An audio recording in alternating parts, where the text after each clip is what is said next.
Buenas, bienvenidos. Les saluda la profesora Lucy y empezamos con otro de los encuentros del curso de Química Básica. Por supuesto, lo primero que vamos a hacer es revisar la tarea del encuentro anterior. Yo les había dejado que debían de relacionar las dos columnas, columna A, columna B. Aquí yo les doy la respuesta, pero para explicar este ejercicio les he preparado una tabla acá. Miren, teníamos que relacionar la columna A con la columna B. La número 1, densidad. ¿Con quién la teníamos que relacionar? Espero que lo hayan hecho bien. Con menor en el sólido que en el líquido. Recuerden que nosotros nos estábamos refiriendo a quién, al agua, ¿verdad? Por tanto, nosotros cuando estudiamos la temática relacionada con el agua, aprendimos que el agua en estado sólido presenta menor densidad que en estado líquido. Aquí ya en el encuentro relacionado con el agua, como comentamos anteriormente, debatimos bastante sobre el tema. Aquí sí les dejo la fórmula que relaciona, que la comentamos, pero no se la había escrito, acá se las dejo. La relación entre la masa, miren, del todo sobre el volumen del todo. ¿Qué es lo que pasaba? Recuerden que el volumen aumentaba y la densidad disminuía porque eran inversamente proporcionales. Ahora, en el 2, la capilaridad. ¿Con quién iba, muchachos? Sube contra la gravedad en las plantas. Acá se los dejé, esta es una columna que, como les dije anteriormente, es para poner algunas notas que en algún momento en los otros encuentros pues no habíamos dejado muy claro o nos faltaba uno que otro detallito. Pero en cuanto a la capilaridad, sí hablamos bastante y lo explicamos, pienso que bastante bien. En el caso número 3, el oxígeno, donde lo enlazamos, polo negativo de la molécula. ¿Por qué razón? Porque recuerden que los átomos de oxígeno tienen una carga parcial negativa, ¿verdad? Y que los átomos de hidrógeno tenían una carga parcial positiva. El número 4, puente de hidrógeno, sencillito también, muchachos, es la causa fundamental de las altas temperaturas de ebullición y fusión, ¿verdad? Yo pienso, y también un tema bastante debatido. Ahora acá, la número 5, estructura hexagonal. De esta sí vamos a hablar un poquitico más, porque pienso que en esta selección pudieron haber tenido una o que otra duda. Va con esta, típica del hielo. ¿Por qué razón? Aquí le hago una notica para que lo comprendan mejor. En el hielo las asociaciones por puente de hidrógeno son más estables. Recuerden que en el estado líquido las moléculas de agua tienen mayor movimiento, pero ya cuando están en estado sólido no se mueven mucho, el movimiento es vibratorio, ¿verdad? Entonces se forma una multitud de cavidades con una construcción hexagonal.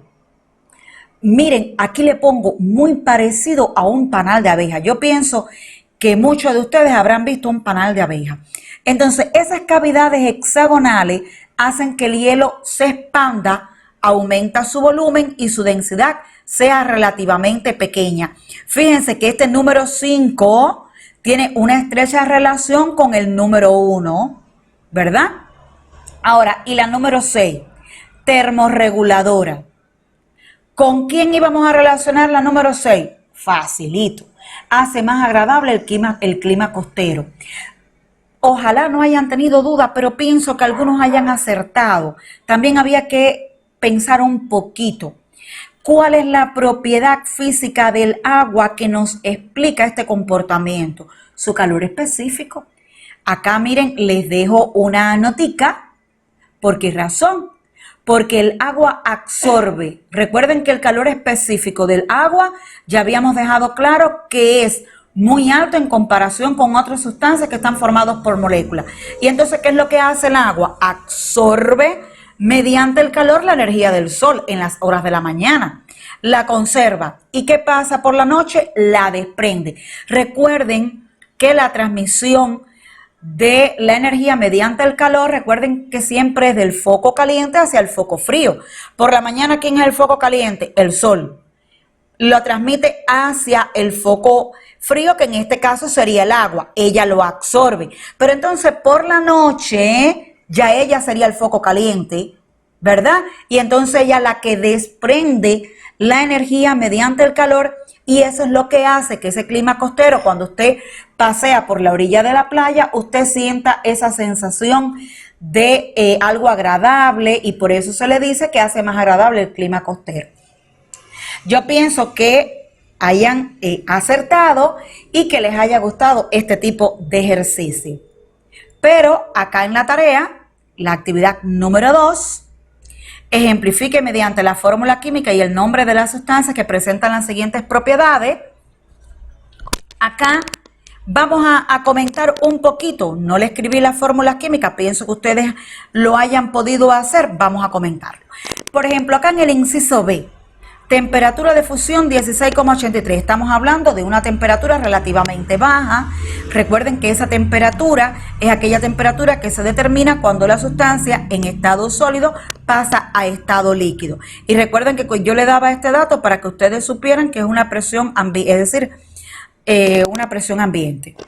Ahora, aislante de la electricidad en cualquier estado de agregación. Por tanto, yo espero que una de las funciones químicas que ustedes me hayan puesto sean los no metales, ¿verdad? Es decir, o algunas de aquellas sustancias que están formadas por moléculas. Recuerden que las sustancias, como lo vimos en el encuentro anterior, que están formadas por moléculas, su temperatura de fusión, al igual que la temperatura de ebullición, son relativamente bajas. ¿Por qué razón? Porque las sustancias que están formadas por moléculas, para pasar de un estado de agregación a otro, solo que hay que, ¿qué tiene que ocurrir? Separar las moléculas, no romper el enlace que se encuentra entre los átomos que forman a cada molécula. Ahora, el inciso A, temperatura de fusión, un valor alto, ¿verdad? 1535. Conductora de la electricidad en estado sólido y es maleable. Acá ya estamos hablando de un nuevo lenguaje técnico que lo vamos a ver un poquito más adelante. ¿Y por qué razón, muchachos? Les voy a decir que un poquito más adelante. Porque este inciso A, que espero que ahora cuando empecemos el tema hayan acertado en la respuesta.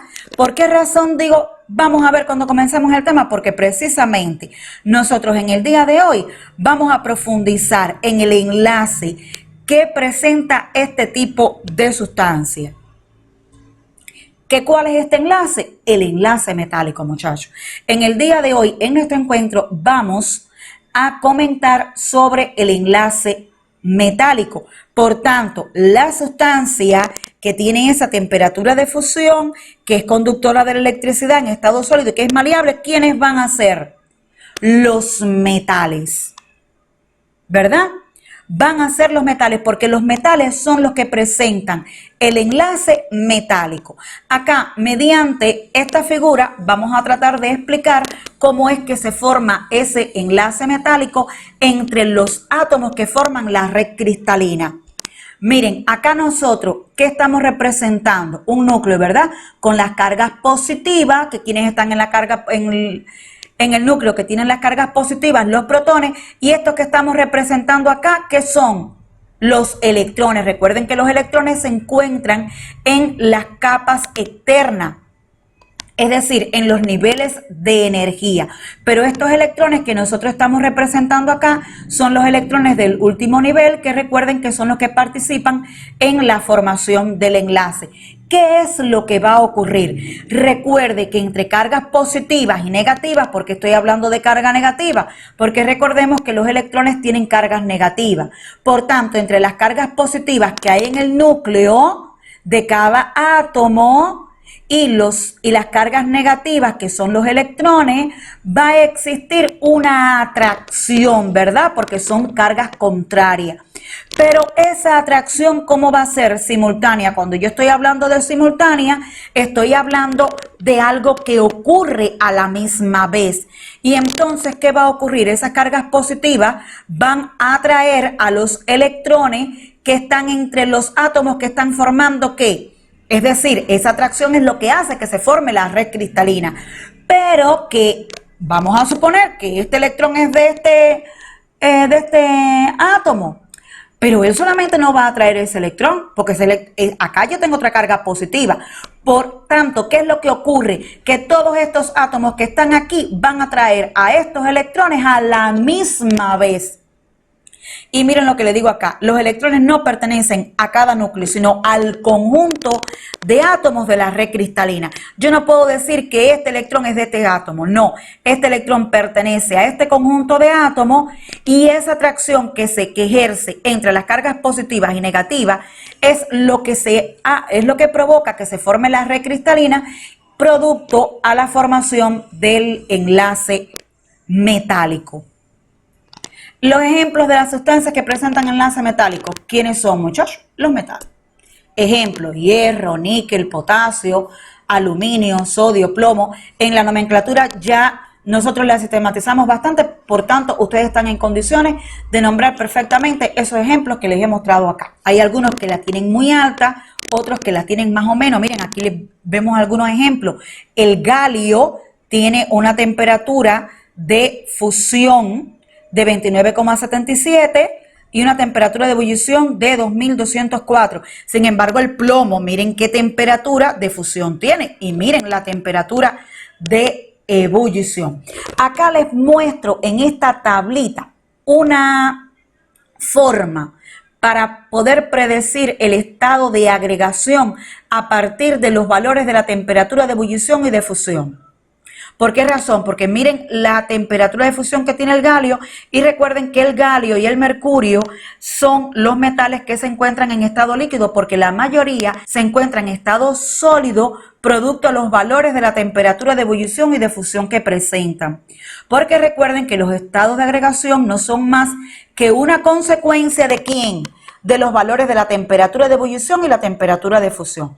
Se los voy a mostrar acá por qué. Porque estoy afirmando. Y la temperatura de fusión del galio, mírenla aquí, la pongo acá. Entonces la temperatura de ebullición se determina cuando la sustancia pasa de estado líquido a estado gaseoso, ¿verdad? Miren la temperatura de ebullición acá. Si yo les pregunto, muchachos, el galio, ¿en qué estado de agregación se encuentra a temperatura ambiente? Estamos hablando de 25 grados, donde vamos a suponer que esto es un rayo numérico, donde está el valor 25. Está aquí, ¿verdad? Está entre 2204 y 29,77. Por aquí está el valor de 25 grados. Por tanto, el galio a temperatura ambiente, es decir, una temperatura de 25 grados, estamos hablando que se encuentra en estado líquido. Los invito a que hagan este mismo ejercicio que estamos haciendo acá con el resto, es decir, con el plomo y el níquel.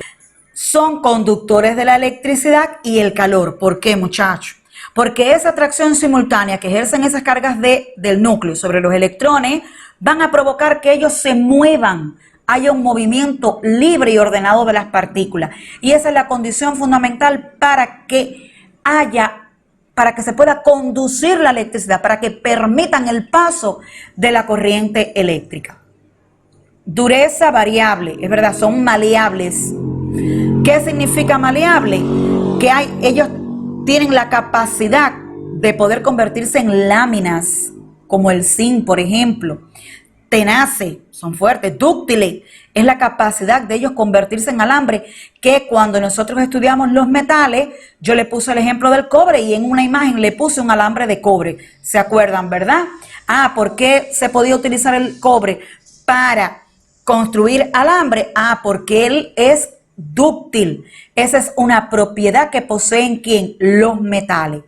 Y poseen brillo metálico. Por acá le he hecho un resumen de los metales, de aquellas sustancias que presentan enlace metálico. Espero que lo hayan comprendido y si no lo comprenden, pregúntenme, comenten. Y acá, por supuesto, le dejo la tarea. Es una tabla que deben completar. Miren, ya acá sí estamos incorporando ¿qué? El tipo de enlace. Y bueno, como siempre les digo, suscríbanse, den like, compartan y nos vemos en otro encuentro.